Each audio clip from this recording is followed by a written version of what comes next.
Kita sambung sikit Nombor 4 tu, apakah konsep rawatan Islam yang sebenar? Yang pertama, rawat hati. Rawat hati ini adalah punca kepada penyakit kita. Ibrahim bin Adham, Ibrahim Al-Khawas, betul ada ni? Ibrahim Al-Khawas, seorang ulama yang sangat alim Indonesia. Dia pernah menyenaraikan lima ubat hati, penawar bagi hati. Bagi orang yang tak cuci hati dia, inilah penyebab penyakit. Bagi orang yang tak cuci hati dia, penyakit susah nak sembuh. Iaitulah yang pertama, orang yang nak cuci hati ni, yang pertama, baca Quran dengan makna dia. Kita baca Quran berserta dengan makna dia. Mari kita baca Quran sikit Kita baca Al-Fatihah sekali dengan makna. Saya nak soal ni, minta maaf lah. Bismillahirrahmanirrahim. Tak apa, jangan ikut. Saya baca, tuan-tuan bagi tahu maksud dia. Saya nak sorang-sorang lah, saya tunjuk lah. Saya tunjuk. Ataupun volunteer boleh volunteer. Bismillahirrahmanirrahim. Okey, angkat tangan siapa jawab.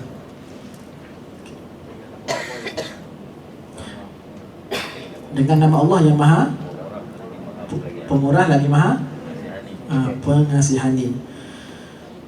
Alhamdulillahi Rabbil Alamin, Ar-Rahmanir Rahim. Cik Fadli ya pula.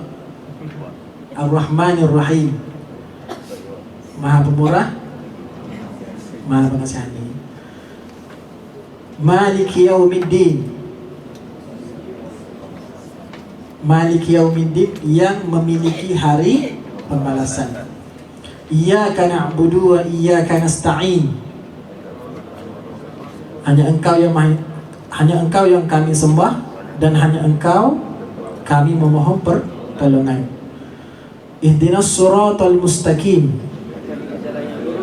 Tunjukkanlah kami jalan yang benar, jalan yang lurus. Siratal ladzina an'amta 'alaihim, jalan yang Engkau beri nikmat ke atasnya. Ghairil maghdubi 'alaihim, bukan jalan orang yang Engkau murkai. Apa jalan orang yang Allah Ta'ala murka ni? Kristian, orang yang ada ilmu, orang yang dimurkai, Yahudi, golongan Yahudi, golongan yang Allah Ta'ala bagi ilmu tapi seleweng, murkai. Siratal ladzina an'amta 'alaihim ghairil maghdubi 'alaihim waladdallin. Apa waladdallin? Dan jalan orang-orang yang sesat, yang disesatkan oleh Allah. Orang Yahudi, orang yang dimurkai, orang yang dimurkai adalah orang Kristian. Orang yang sesat adalah orang yang sesat adalah orang Kristian. Orang yang dimurkai adalah Yahudi. Kerana orang Yahudi ni, orang yang Allah Ta'ala bagi ilmu, ahli kitab adalah orang Yahudi. Terang, ahli kitab orang Yahudi, tapi dia salah menggunakan ilmu dia.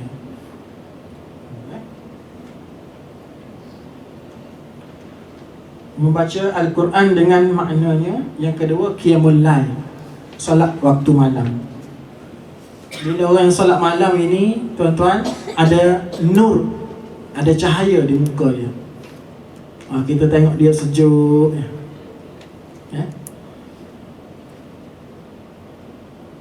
Yang ketiga, berkawan dengan orang yang soleh, orang yang beriman, orang yang ada agama. Kerana di akhirat, bila Allah Ta'ala kira dosa pahala kita, katalah kita banyak dosa. Kita banyak dosa, tuan-tuan, Allah Ta'ala nak campak dah kita dalam neraka ni. Allah Ta'ala minta malaikat tanya, masa hidup atas dunia dulu, pernah tak kita berkawan dengan orang alim, orang ada ilmu? Tak ada. Pernah tak masuk majlis ilmu, majlis orang alim? Tak ada. Masuk majlis ilmu tak ada. Majlis ia menyebut nama Allah tak ada. Kita biasa masuk disko. Ia berkawan dengan orang alim, dia berkawan dengan orang yang berkawan dengan orang alim, tak ada juga. Jadi tak ada semua, selesai semua, masuk neraka. Tapi kalau andai contoh dia ada berkawan dengan orang alim ataupun pernah masuk majlis orang alim, majlis ilmu, majlis yang menyebut nama Allah, Allah Ta'ala akan tangguh, akan cara lagi, bahkan cara lagi, sehingga ada yang terlepas daripada api neraka, insya-Allah. Jadi program kita pada hari ini, insya-Allah kita menyebut nama Allah, mengajak manusia kembali kepada Allah, mudah-mudahan. Jadi tuan-tuan, lepas ni jangan susuk ilmu, jangan sembunyi ilmu. Bagi tahu dekat saudara bahawasanya penyakit yang kita ada ni datang daripada Allah. Nak selesai tu dengan cara Allah juga, dengan cara yang kena pada syariat. Jangan susuk. Kita susuk banyak. Pusat rawatan yang ada sekarang ni video ada ni sekarang ni, saya beritahu. Pusat rawatan yang ada sekarang ni, tak kira lah Islam ke, tradisional ke, sebanyakkan nak pitih nak duit. Ada. Itu yang jadi sampai 2-3 ribu sekali buang jin tu. Saya berani cakap macam tu. Video ada, boleh masuk dalam YouTube. Kalau tidak, perawat Islam yang pakai piyah, yang pakai jubah, tak akan bagi tahu orang 1 ekor jin kena 400, 500 ekor. Keikhlasan tak ada, tak sembuh penyakit. Boleh boleh faham? Bagi cerita, bagi tahu orang. Pertama sekali bila sakit, kena redha Allah Ta'ala bagi kita penyakit. Nak selesai macam mana? Ikut syariat. Siapa kena selesai? Kita sendiri. Belajar sendiri, rawat sendiri. Pusat rawatan dengan ustaz tu membantu saja. Bila faham benda ni, insya-Allah sembuh. Insya-Allah selesai tu masalah. Saya agak jangan susuk ilmu lah, bagi tahu. Kerana kalau kita bagi tahu kat orang ramai, dapat manfaat kepada orang ramai, mudah-mudahan pahala itu berjalan sehingga kita mati. Bahkan kita mati pun dapat lagi, dikira sebagai ilmu manfaat.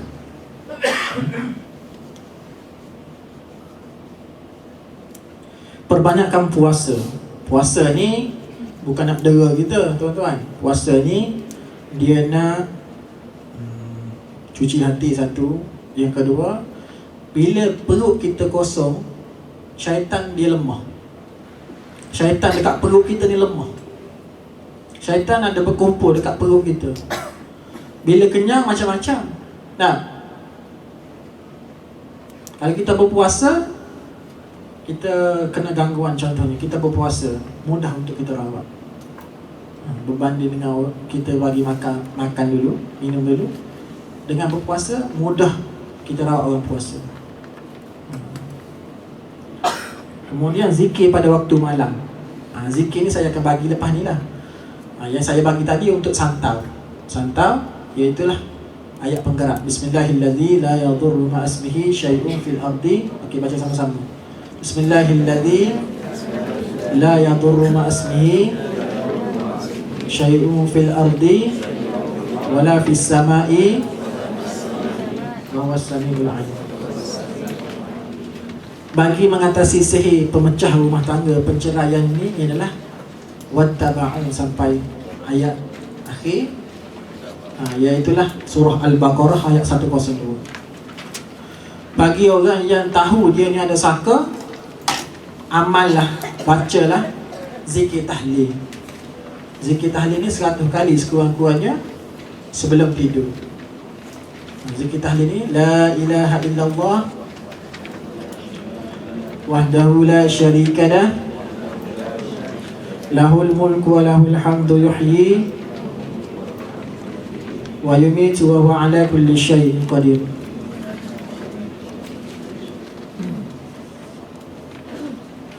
selain daripada saka tu akan berpindah. Saka ni akan berpindah tuan-tuan. Contohnya adik-beradik dia ada 10 orang, kena yang sulung dulu mula-mula. Yang sulung ni rawat diri sendiri, rawat diri dia. Lepas tu zikir apa semua, sembuh. Dia akan pergi ke adik yang lain pula. Boleh kata semua orang tu kena rawat diri sendiri, kena pagar diri. Jadi contoh Kak Long yang kena, anak yang sulung yang kena, bagi tahu adik-beradik yang lain kena ada amalan diri juga. Habis adik-beradik ni dia tak boleh nak attack semua, dia akan pergi kepada anak saudara. Dia tak akan putus. Sebab tu saka ni rumit. Dia daripada Kak Long, dia pergi ke adik yang bosu biasanya, ataupun orang yang tu berlemah, anak nombor 2 ke nombor 3 ke. Tercabut yang ni, kerana yang ni ada zikir, ada apa rawatan semua sekali, dia pergi ke anak saudara yang lain, cucu yang lain. Sebab tu kita bila ada saka, tak semestinya keturunan atas kita, mungkin mari tepiah sebelah kiri ataupun sebelah kanan. Ada yang kita tak kenal pun. Sebab tu datang daripada mimpi kita, orang bagi hadiah. Tu tanda orang ada saka. Datang bagi hadiah, bagi bungkusan, bagi kerih, bagi okey cicing ke, bagi bayi, bagi barang dalam mimpi tu. Maksudnya nak suruh terima saka lah. Jangan sekali-kali terima tuan-tuan. Macam mana kita nak terima dalam mimpi ustaz? Kita jangan terima dalam sedar kita, baru dalam mimpi kita tak jadi terima. Macam mana nak jadikan dalam sedar kita tak terima? Pertama, zikir tahlil tadi. Sebab tu pas solat jangan lupa kurang-kurang 3 kali zikir tahlil. Baru kalau ada saka ke mana-mana tak mari.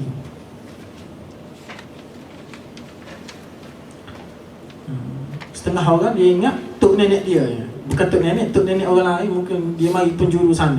Lepas pada anak cucu tu beramal, awak rawatan apa, dia mari sebelah sini, musuh.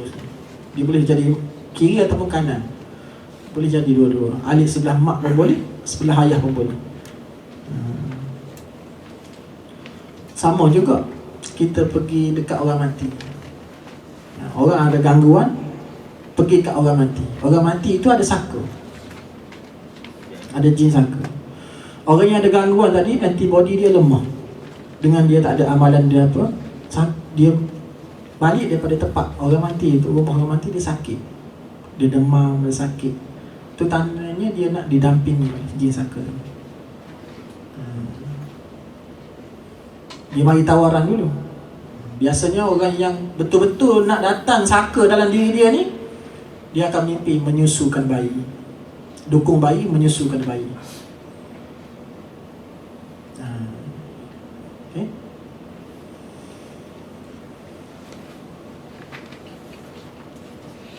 Kemudian yang kedua, rawat agama kita. Agama kita terdiri daripada 3: Islam, iman, ihsan. Panjang cerita ni, saya tak nak ulang lagi. Yang ketiga, rawatan rohani, ruqyah syariah, yang kita kena buat sekurang-kurangnya sekali sehari, atau yang terbaik 2 kali sehari, pagi dan petang. Masa kita rawat diri kita sendiri, tangan di dada kita ni, atas ni, tangan kanan, jangan tangan kiri. Kalau orang tak ada tangan kanan, tak apa, guna tangan kiri. Letak dekat dada kita ni, lekat dada sebelah kiri. Tangan kanan letak kat kiri. Kalau ikut saya baca nanti, niat Allah Ta'ala, kalau kita ada penyakit, minta Allah Ta'ala keluarkan. Kalau kita tak ada penyakit, minta Allah Ta'ala jadikan tubuh kita ni kuat, dipagari dengan ayat-ayat Al-Quran. Lepas ni lah saya akan baca lepas ni. Cuma kalau rasa nak muntah tu berhenti, letak tangan kat bawah. Jangan muntah lah puasa-puasa ni, geli.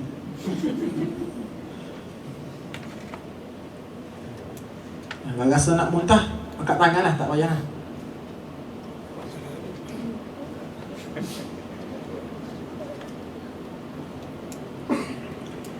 Kemudian hati kepada Allah. Kalau kita nak rawat diri sendiri ataupun nak rawat orang, hati kita tu kita kena serah pada Allah. Ini rahsia. Orang tak ajar benda ni, orang lain. Saya tak tahulah, tapi kebanyakan perawat dia tak ajar. Ni rahsia pada perawat. masa kita memegang pesakit tu, contohnya pesakit saya, hati kita kepada Allah. Ini rahsia besar. Kalau dia pegang, yang kata gerak-gerak tu, jin tu takut ke apa, kerana dia tak jadi rawatan tak jadi. Dia mesti hati dia tu letak pada Allah. Dia membaca ni kalamullah, Al-Quran, dia baca Al-Quran, doa. Ilham pun mari daripada Allah. Setengah orang rawatan masa dia baca, perawat tak ingat ayat. Adli pernah tak? Pernah tak rawat orang tak ingat ayat? Tu perawat saya 2 orang belakang tu, Ustaz Adli dengan Ustaz Salman. Dia pernah, kalau tanya perawat yang pernah rawat orang, memang kadang-kadang dia jadi tak ingat ayat. Kerana ayat ni ilham. Kita hafal banyak mana ayat pun, kalau Allah Ta'ala tak bagi, tak boleh. Lebih lagi kalau tak hafal, lagilah. Kemudian rawatan bahan fizikal, dia kena ada cara yang betul. Macam saya beritahu tadi, kalau santau, rawatan dia tepuk, ambil daun nangka, tepuk dekat belakang pesakit, dia akan keluar barang santau, kaca, paku, ataupun melalui muntah. Ada muntah keluar, kaca biasa, jarum biasa, pisau jilid biasa, paku panjang 3 inci ni biasa keluar. Walaupun ada beberapa ulama kata bukan sihir, tapi seakan-akan sihir. Ada pendapat kata memang Rasulullah kena sihir. Perbezaan pandangan ulama lah. Tapi ada ulama cerita Rasulullah pernah kena sihir oleh seorang Yahudi menggunakan sikat Rasulullah yang ada rambut. Sebab itu tuan-tuan, rambut kita, kuku kita, gigi kita jangan tahu merata, tanam ataupun buang tu. Kalau dapat kepada musuh kita 3 barang ni, kuku, gigi, rambut, apa dia boleh buat kita? Apa je boleh buat. Semua benda dia boleh buat. Dia nak apa, boleh buat semua melalui sihir. Tapi kalau kita beramal dengan amalan kita, insya-Allah kita bebas daripada gangguan. Jadi sihir ni sendiri Rasulullah pernah sebut dalam hadis, suruh guna daun bidara, 7 helai daun bidara selama 3 hari. Mana 21 helai semua tumbuk, kemudian air tu dia teguk 3 kali, kemudian mandi. Jadi boleh nak amalkan yang tu boleh. Tapi bagi kita yang tak ada gangguan ataupun ada gangguan yang nak hari-hari buat mandian ni, guna mandian yang dah siap, ekstrak daripada daun bidara betul, dan telah dia ruqyah.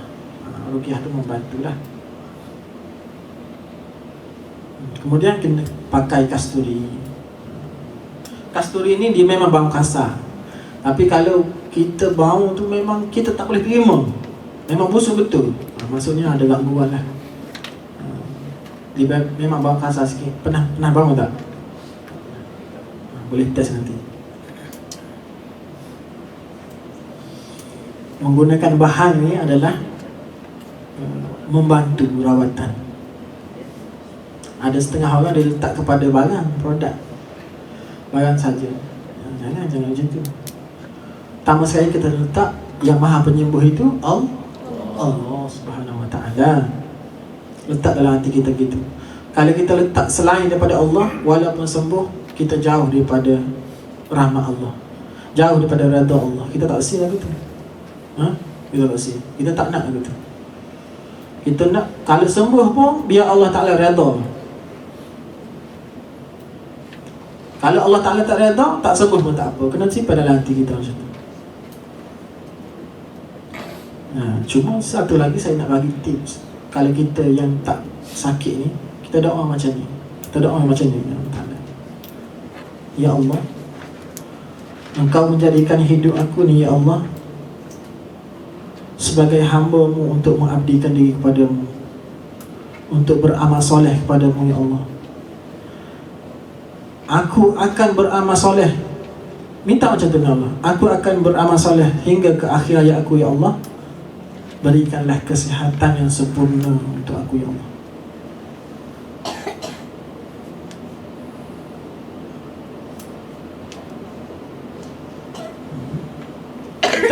Kalau tak ikut ayat saya sebiji-biji tak apa, tapi maksud dia macam tu. Maksud dia yang kita nak yang macam tu. Maknanya kerja buat kita ni, kita dah plan sampai kita mati, kita dah plan. Mana kalau kita mati tengah jalan tu umur 40 atau 50 kau tak apalah. Kita plan sampai 60, 70 umur wali kita Sampai mati tu kita niat, ya Allah, aku hidup ni aku nak kerja baik. Aku tak nak buat kerja jahat.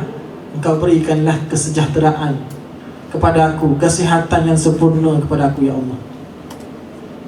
InsyaAllah kita akan bebas daripada ujian penyakit. Kemudian akhir sekali kita tawakal kepada Allah. Tawakal artinya kita serah diri kepada Allah. Segala urusan kita, apa saja yang kita buat, kita serah kepada Allah. Allah yang maha menentukan segala takdir. Setengah orang melalui niat ya Allah, kalau aku sembuh, aku akan buat amal kebajikan. Kalau yang ini tak semayang, aku nak semayang, ya Allah. Kalau yang masih tak pergi umrah haji lagi, pergi umrah haji. Dia niat ya, kalau sembuh nak pergi umrah. Sembuh betul, pergilah.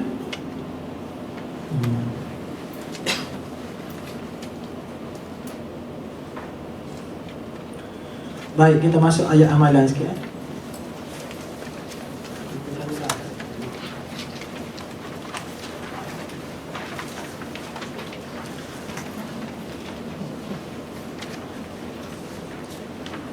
Okey, borang mengenal pasti gangguan tu tadi.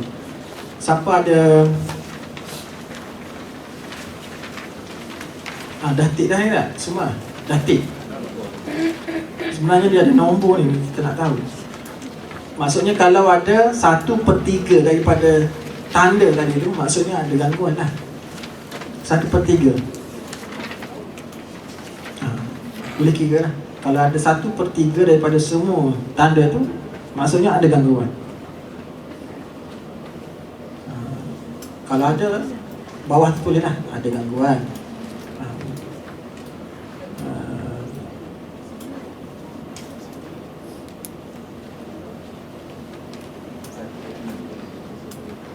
Boleh tak? Okey, kemudian tengok ayat ni. Yang tak saya nak. Okey, kemudian buka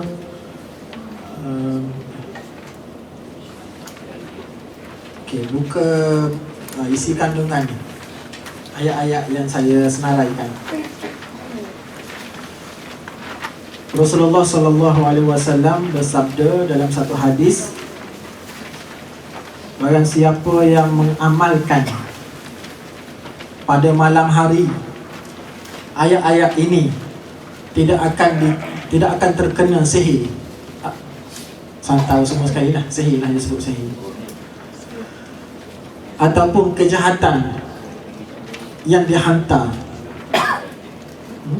yang orang hantar. Orang ada niat jahat dekat kita, nak hantar sesuatu yang jahat, sihir sebagai contoh, tak akan terkena kita pada malam hari orang yang mengamalkan ayat ini. Dan tak kena juga sihir bagi orang yang amal pada siang hari, pada waktu subuh. Jadi amalan ni kena buat 2 kali sehari. Satu lepas isyak sebelum tidur, satu lepas subuh. Ini amalan. Yang pertama Al-Fatihah, tik saja Al-Fatihah. Yang kedua Al-Baqarah ayat 1 hingga 5. Yang ketiga Al-Baqarah ayat 55 ayat 255 hingga 257, iaitu ayat kursi dan 2 ayat selepas ayat kursi. Dan yang ketiga ayat 285 hingga 286.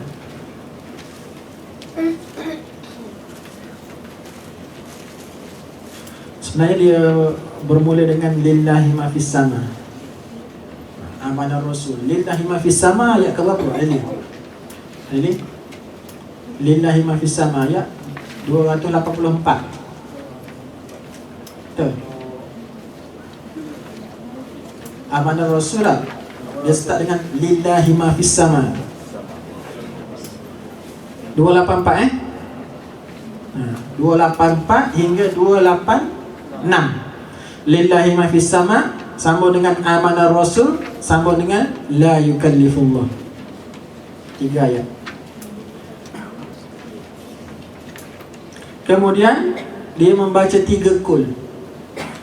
Al-Ikhlas, Al-Falaq, An-Nas. Membaca doa ini, membaca ayat ini sebagai perlindungan diri, insya-Allah terhindar ataupun dijauhkan daripada sihir dan khianat orang. 3 kul tu di 20 Al-Mu'awwizat. Al-Mu'awwizat tu 3 kul lah.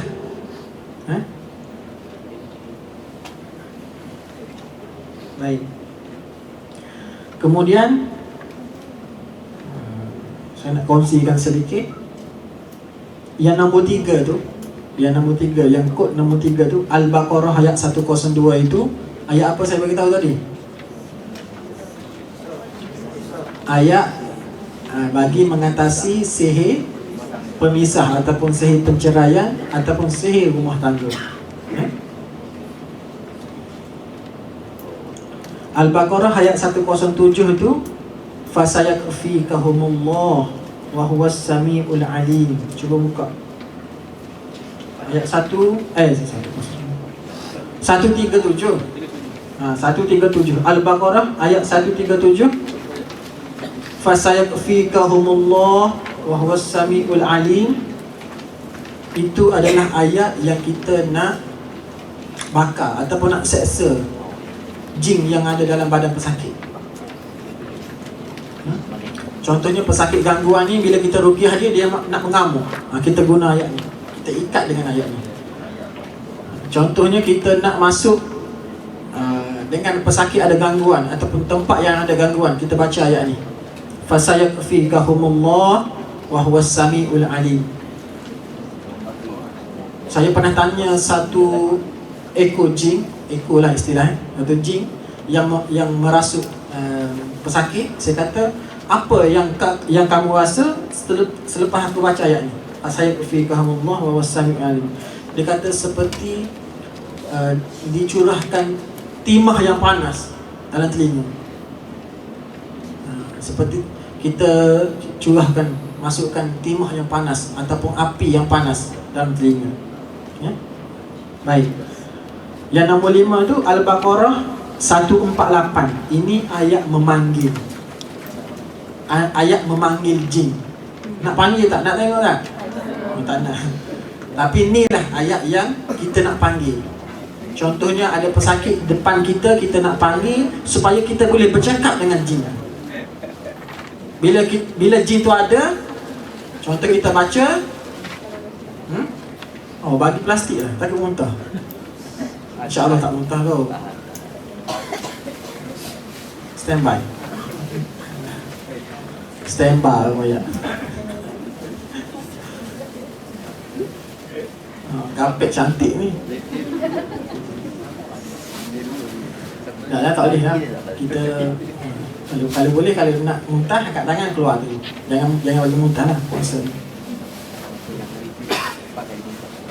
Ayat ini, ayat Al-Baqarah 148 ni, kalau kita nak panggil, nak berdialog dengan dia, nak berdialog, kita baca ayat ni. Bila kita baca ayat ni sampai habis, jin tu akan datang dengan suara dia lah, dengan suara dia, dengan karakter dia. Kalau yang garang tu, macam suara garang, mau apa. Kalau yang tua, cara tua. Yang anak, cara anak. Kalau dia datang kat tuan-tuan, nak buat apa?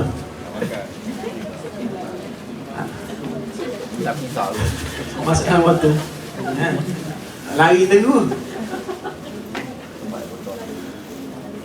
Ingat diciptakan golongan dia ni bukan untuk ditakuti. Bukan untuk ditakuti. Dia pula serabut. Dia kata, tolong lepaskan aku, biarkan aku pergi. Bila kita baca fasayakfikahumullah ni, dia tak boleh pergi mana, kita ikat dia. Sampai satu tahap bila kita tanya banyak soalan, saya tanya banyak soalan, dia kata banyak soalan sangat. Saya tanya rokok ni apa sebab adakah rokok ni penyebab? Dia kata ya, ni makanan. Ini makanan aku. Adakah rokok ni penyebab? Adakah pakaian seksi perempuan itu penyebab? Ya, aku suka.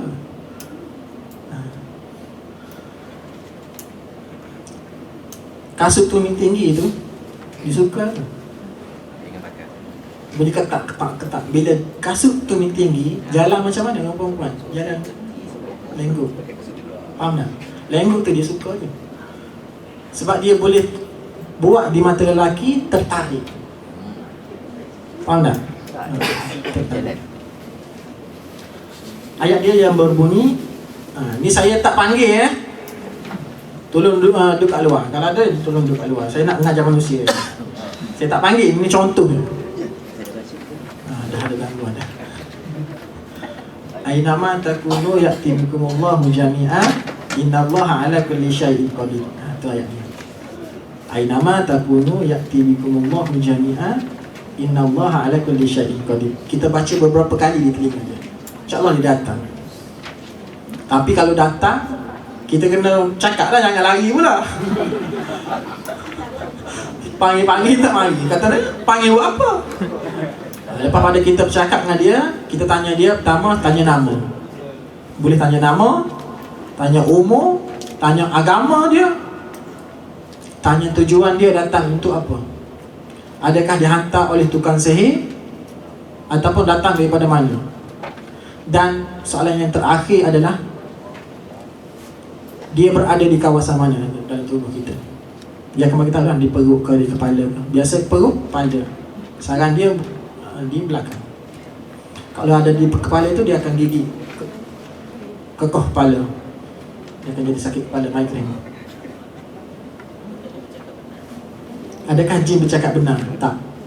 Jin banyak bohong, nipu. Kata je janji dia tepati. Tak. Nipu. Jadi pedoman boleh. Sebagai contoh kita tanya, jin sihir? Ya, jin sihir. Barang sihir ada? Ada. Dekat mana? Depan rumah, bawah pasu rumah. Kita boleh pergi cari. Memang betul ada kat situ. Nak jadi pedoman, nak jadi panduan kita boleh. Nak apa panduan apa? Nak jadi nak tanya apa? Nak tanya soalan macam tu lah, boleh. Tapi kalau dia cakap dia ni Islam, dia ni Rijal Ghaib, ataupun apa dari istilah saka putih, Tok Bomoh, Tok Lukun ni pandai tuan-tuan. Masa dia nak bagi ilmu kat kita, dia kata ni saka, tapi saka jangan risau, ni saka putih, saka baik. Lepas dia masuk, biasanya orang belajar silat ni tahulah, orang belajar tomoy ataupun silat tahu benda ni. Dia masuk dalam tubuh orang tu, masuk supaya dia tangkas silat. Saka tadi tetap saka walaupun saka putih. Cuma permintaan dia lagu lain. Kalau saka biasa ni dia minta nak mula-mula darah ayam hitam, darah kambing hitam, darah haid isteri. Kalau tak ada isteri, dia darah haid mak.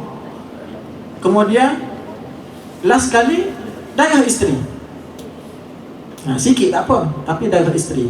Sebenarnya dia nak darah kan, dia nak apa? Dia nak persembahan kita, ketaatan kita pada dia nak. Kalau dia nak darah, dia boleh ambil bila-bila masa. Isteri kita ataupun mak kita mari bulan, pad dia ada dekat tandas kan, sebab tu kena cuci pad. Dia boleh ambil bila-bila masa, tapi dia nak persembahan kita. Faham tak? Ketaatan kita pada dia tu yang mahal. Setengah orang buat ayam, ni bodoh, kerja bodoh.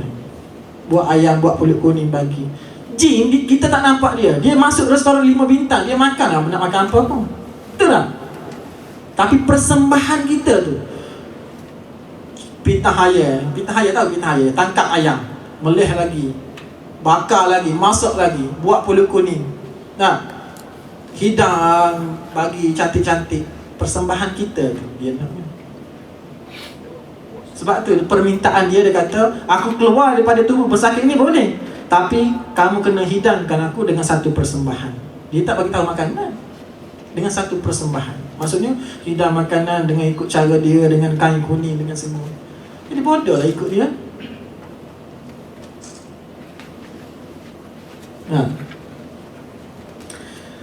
Okey, seterusnya bila kita panggil dia, kita kena keluar lah kan. Dia jangan biarkan macam tu. Keluarkan dia. Cara nak keluarkan dia dengan kita membaca yang pertama, amanah Rasul. Nabi sebut, sesiapa yang membaca amanah Rasul sekali, 3 hari jin syaitan tak ada dalam rumah dia, apatah lagi dalam diri dia. Amanah Rasul, ayat yang tadi, amanah Rasul. Dalam Al-Baqarah tu ayat 285 hingga 287. Betul dia? 285 286 amanah Rasul dengan la yukallifullah tu sampai habis. 3 hari jin syaitan tak ada dalam rumah, tak ada dalam tempat kita. Contohnya dewan ni berhantu lah contohnya Cara nak tahu berhantu ke tidak, di antara kita boleh tengok ada sarang laba-laba. Rumah kita pun sama. Kalau ada sarang laba-laba, cepat pula tu naik. Hari ni bersih, 4-5 hari naik pula. Itu di antara tempat ada gangguan. Kalau macam ni ada sikit-sikit macam ni, lepas tu lama dah tak cuci, ni tak apa, ni biasa.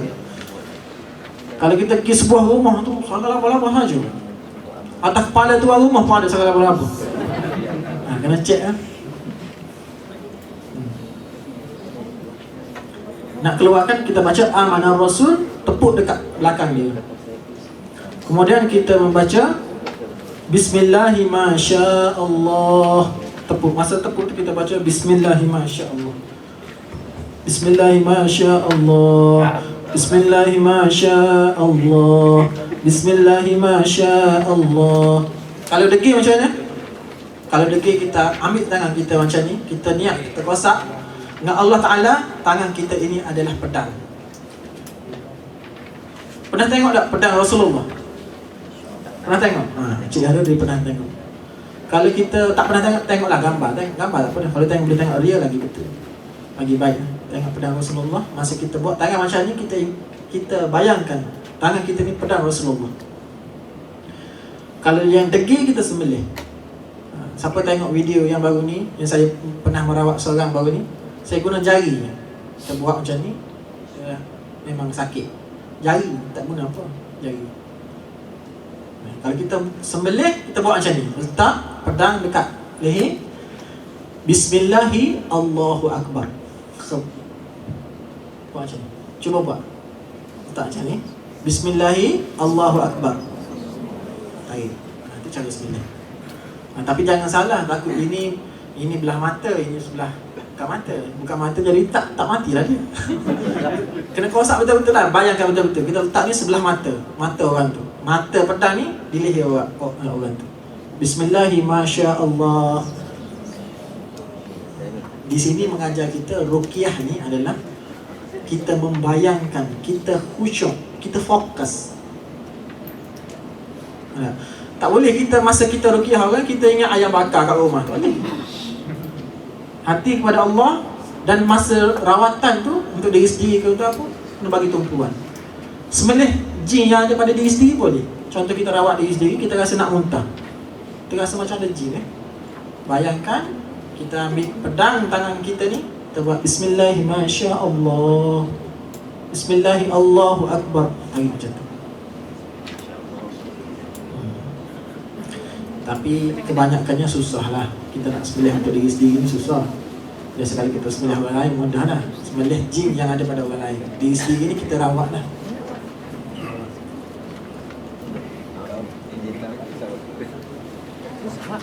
Kemudian kita tengok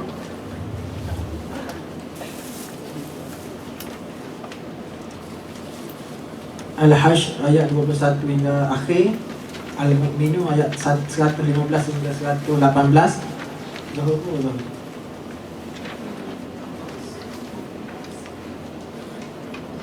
Lepas Zuhur saya ijazah deh. Lepas kita solat Zuhur kita ijazah dulu. Ijazah harian lepas Zuhur. Saya bagi tahu dulu. Al-Isra tu ayat 82, wa nunazzilu minal Qur'an wa syifaa'un wa rahmatul lil mu'minin. Okey. Kemudian yang nombor 11 tu. Surah Yunus ayat 81-82. Sebenarnya ayat itu kita panggil sebagai ayat pembatal sihir. Pembatal sihir. Ayat pembatal sihir. Yang mana kalau kita tahu kita kena sihir, kita bacalah ayat.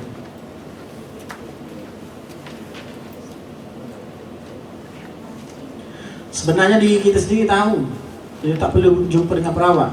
Kita tahu kita hanya gangguan biasa, ataupun saka, ataupun sihir. Dengan syarat kita mengaji lah sikit. Kita boleh tahu kita mimpi apa, kita mimpi apa, kita rasa apa, kita tahu dengan sendiri. Jadi bila kita tahu kita ni sihir, kita tahu kita ni saka, lebihkan perawatan saka. Zikir tahlil tadi contoh. Kalau kita tahu kita kena santau, lebihkan ayat penggerak. Bismillahirrahmanirrahim. Baik.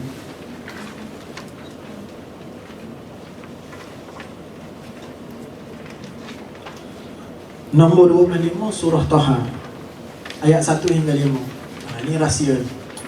Rahsia besar.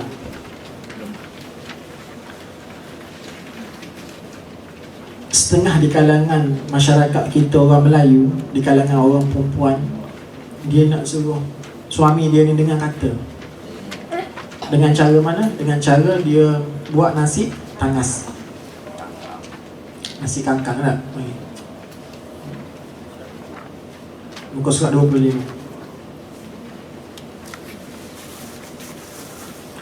Jadi masalah ni tak selesai kerana jin ataupun khadam yang berkhidmat kepada orang tadi tu,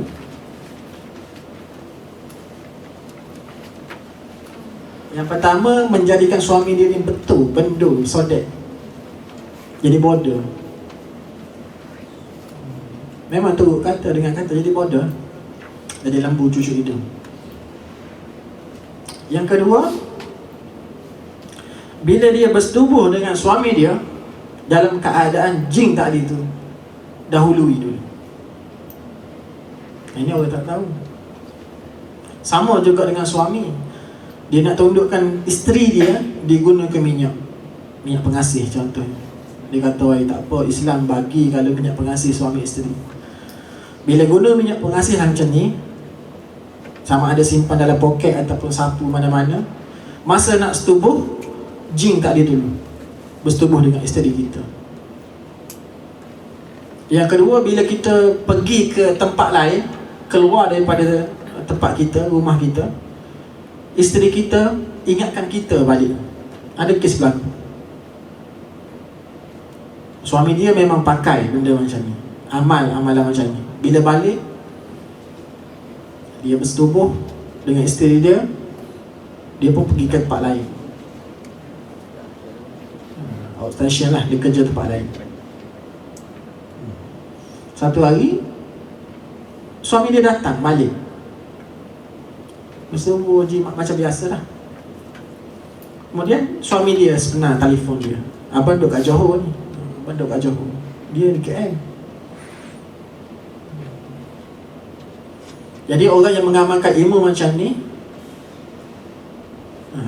memang khadam ataupun jin tadi tu, memang dia kategori jin asyik, jin yang suka pada perempuan.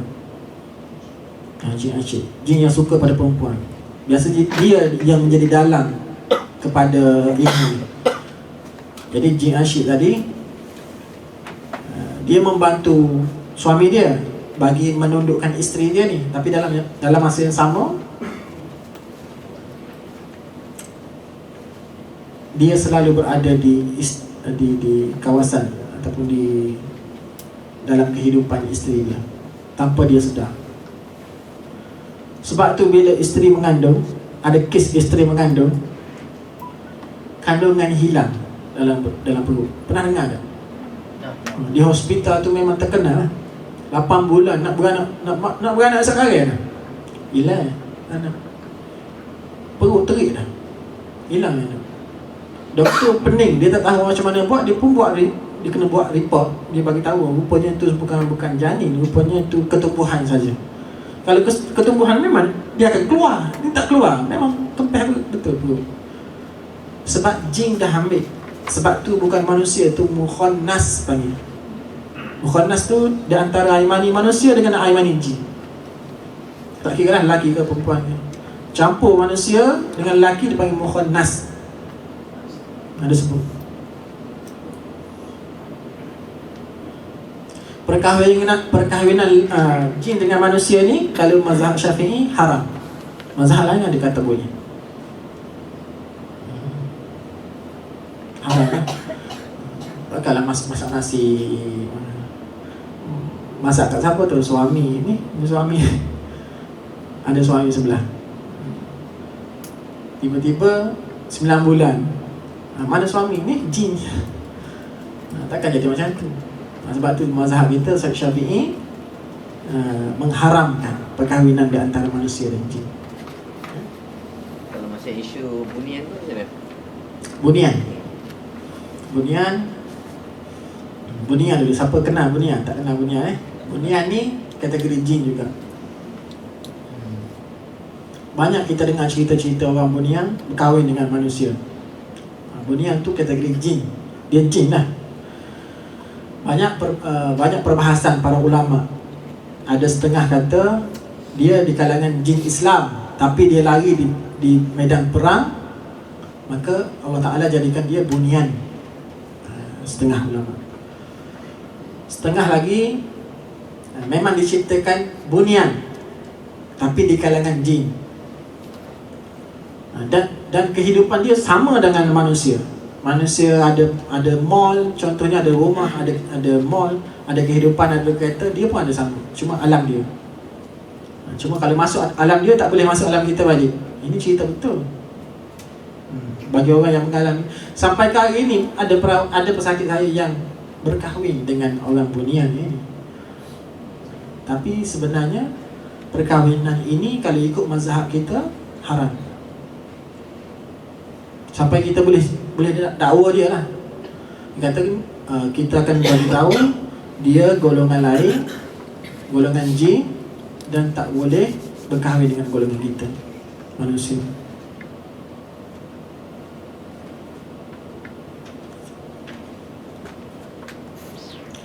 Jadi apa yang saya nak sampaikan tadi muka surat 13 surah Taha bukan 25. Surah Taha ayat 1 hingga 5. Ini adalah ayat pelembut hati. Kita nak lembut hati suami kita. Bangun malam, kita bangun malam buat solat hajat. Minta dengan Allah Ta'ala, suruh Allah Ta'ala lembutkan hati suami kita ataupun anak kita. Yang pertama, baca surah Taha ayat 1 hingga 5. Yang kedua, baca surah Al-Insyirah.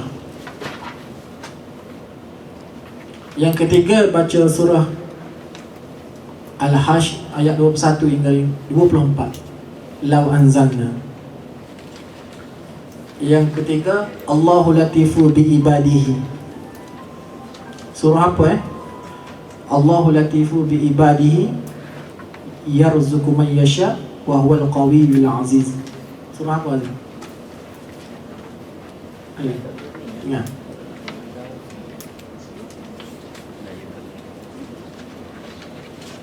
Boleh ingat tak ayat tu? Siapa ingat surah apa? Allahu latifu bi ibadihi yarzuqu man yasha wa huwal qawiyyul aziz. Boleh baca? Syura ayat 19. Syura ayat 19.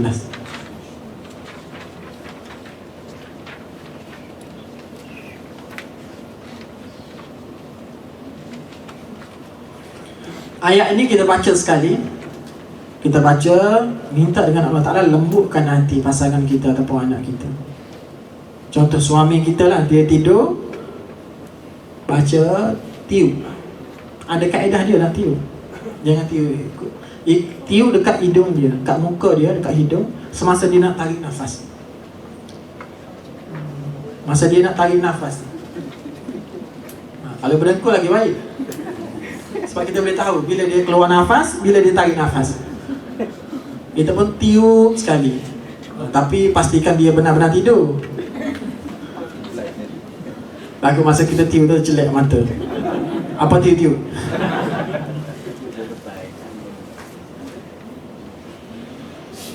Anak pun macam tu. Petua untuk anak supaya tak degil dan melawan kata, jangan kita cium anak waktu tidur. Waktu anak kita tidur, jangan cium pipi ataupun dahi dia. Kalau tak tidur lagi tak apa. Masa baru nak tidur tak apa. Dia selamat malam, cium pipi dia tak apa. Waktu dia nyenyak tidur, jangan cium. Nanti besar dia akan melawan kita. Petua.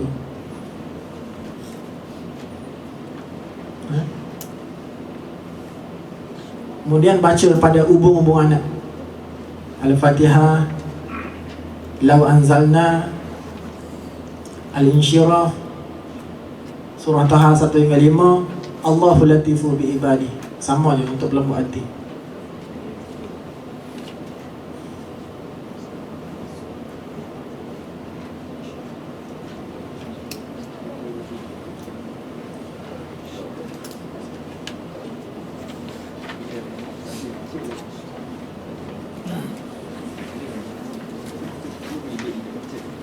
Baik.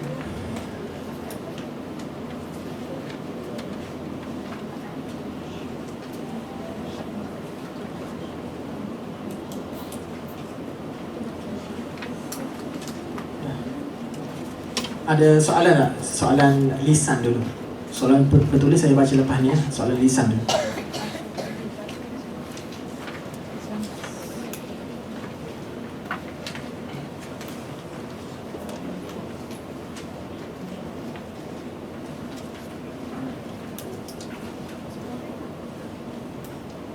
InsyaAllah lepas Zuhur, lepas sembahyang ni kita masuk dan saya akan ijazahkan ayat-ayat untuk pagar diri. Mudah-mudahan Allah Ta'ala beri perlindungan untuk kita, berdinding diri untuk kita. Ada soalan tak? Untuk soalan ni lisan. Okey, apa dulu?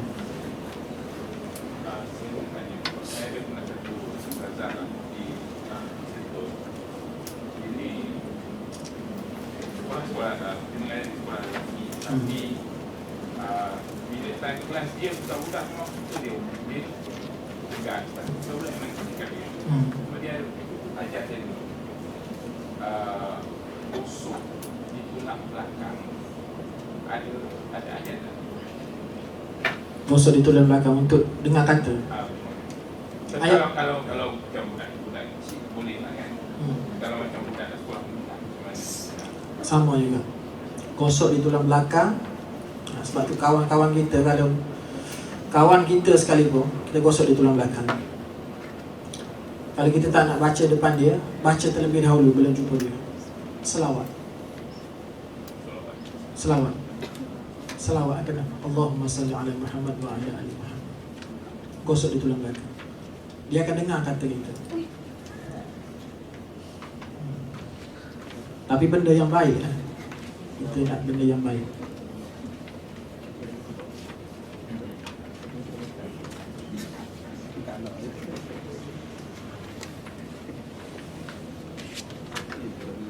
Okey, abang.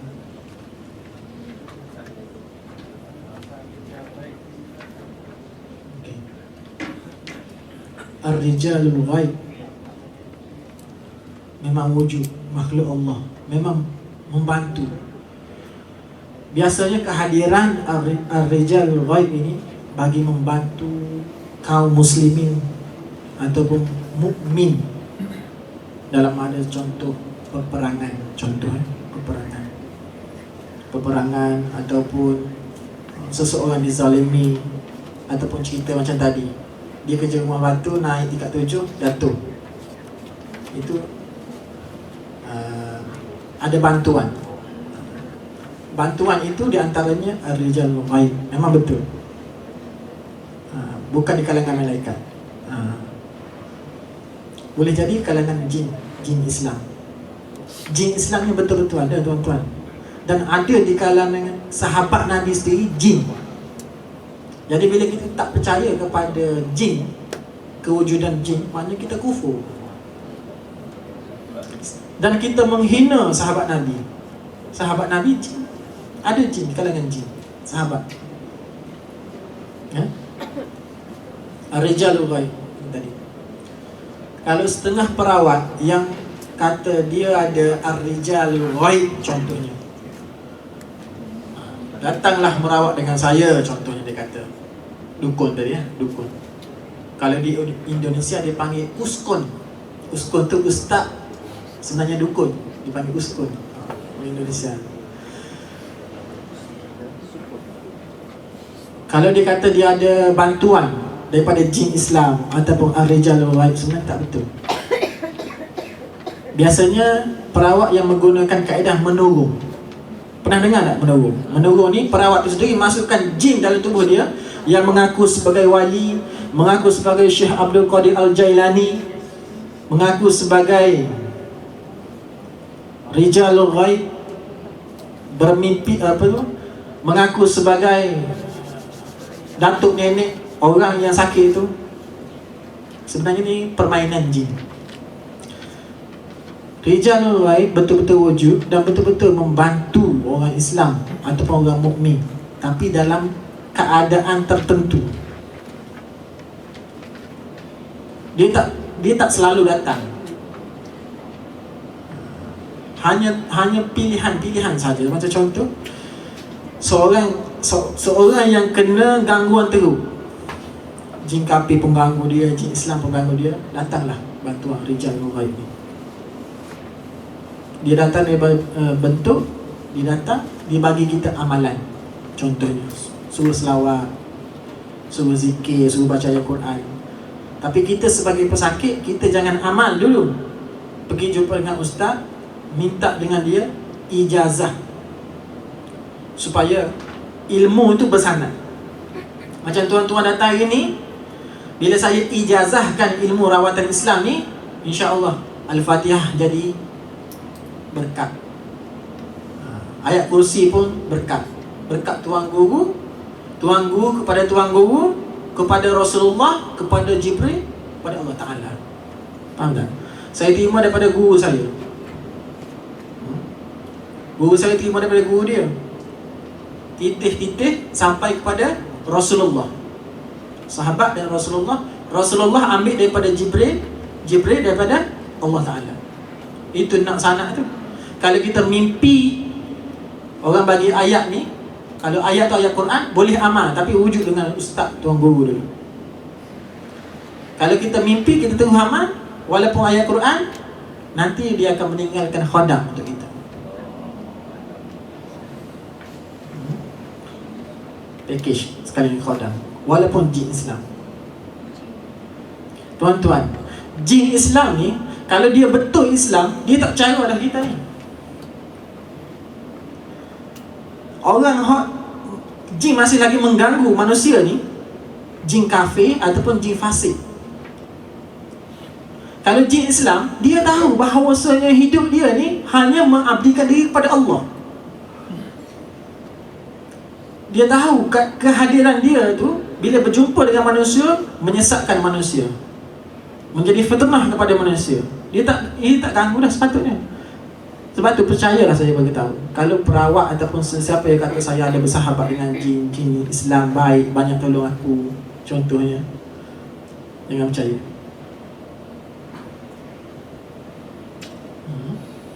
Tipu daya dia, talbis, tipu daya dia.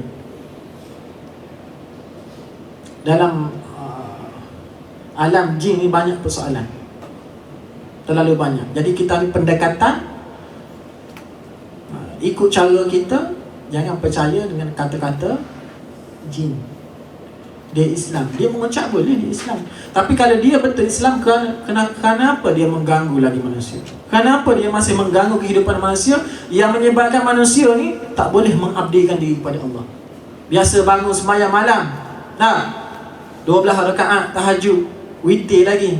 Tapi bila dia ganggu, tak boleh nak bangun sembahyang malam. Bila kita tanya jin tadi, dia kata aku Islam. Islam apa macam tu? Bila kita soal balik, adakah kamu nak tanggung dosa dia yang biasanya dia banyak amal ibadah kepada Allah? Biasa malam dia bangun untuk sembahyang malam, tahajud dengan witir, dengan zikir, dengan doa. Tapi selepas pada kamu ganggu dia, dia tak boleh nak bangun sembahyang malam. Kamu nak jawab dengan Allah di akhirat selesa. Tak nak, dia kata. Tak nak. Habis itu kamu Islam ke tidak? Islam. Kalau Islam, kamu tak akan ganggu dia. Kita bagi dia syahadah baru, kita ajar dia Islam, bagi syahadah, ajar mengucap, suruh dia keluar.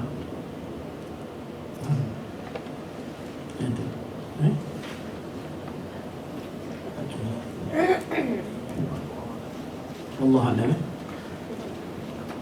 Okey, kita tangguh dulu. Ada dalam lebih kurang 10 minit lagi nak masuk azan, waktu azan. Jadi boleh istirahat sebentar.